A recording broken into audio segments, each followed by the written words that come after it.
নমস্কার বন্ধুরা, আজ আমি আপনাদের বাঙালি স্টাইলের খাসির মাংস কীভাবে রান্না করা হয় সেটি করে দেখাবো।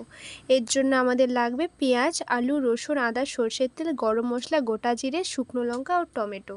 প্রথমে আমরা কড়াইটাকে গরম করে নেব, এরপর গরম মশলাটাকে ভেজে নেব, পরে ঠান্ডা হয়ে গেলে গুঁড়ো করে নেব। এরপর কড়াইতে সরিষার তেল দিয়ে দেব, এরপর কড়াইতে গোটা জিরে আর শুকনো লঙ্কা, এরপর পেঁয়াজ কুচি দিয়ে ভালো করে ভেজে নেব।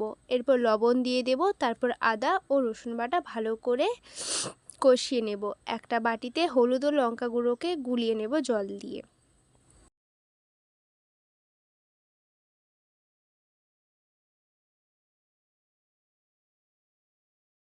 এরপরে কড়াইতে দিয়ে দেব,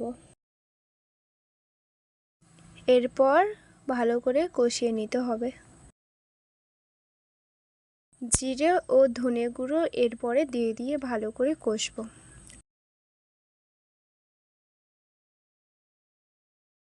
কেটে রাখা টমেটোগুলো এরপরে এক এক করে দিয়ে দেবো। অল্প ধনেপাতা কুচিও দিয়ে দেবো। চিড়ে রাখা কাঁচা লঙ্কাগুলো এক এক করে দিয়ে দেবো।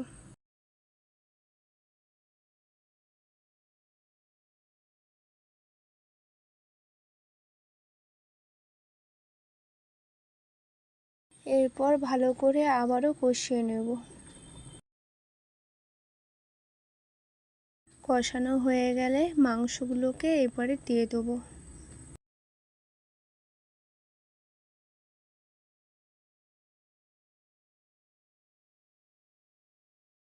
ভালো করে নেড়ে নেব মাংসটাকে মশলার সাথে দিয়ে।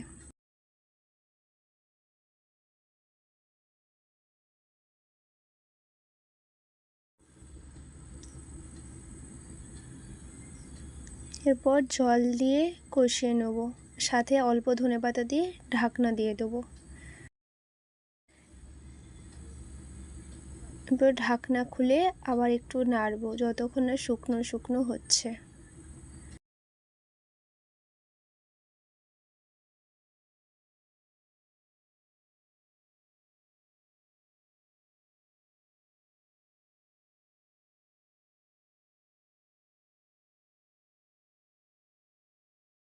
শুকনো শুকনো হয়ে আসলে এবারে প্রেসার কুকারে সিদ্ধ হওয়ার জন্য আমরা দিয়ে দেবো।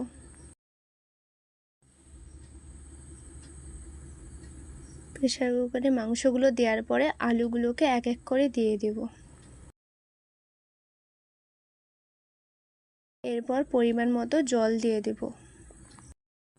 ভেজে রাখা গরম মশলা গুঁড়োকেও দিয়ে দেব। এবার প্রেসার কুকারে ঢাকনা দিয়ে সেদ্ধ হওয়ার জন্য রান্না করতে দেবো। এরপর 7 থেকে 10টা সিটি দেওয়ার পর নামিয়ে নেব। আমাদের গরম ভাতের সাথে খাসির মাংসর ঝোল একদম রেডি।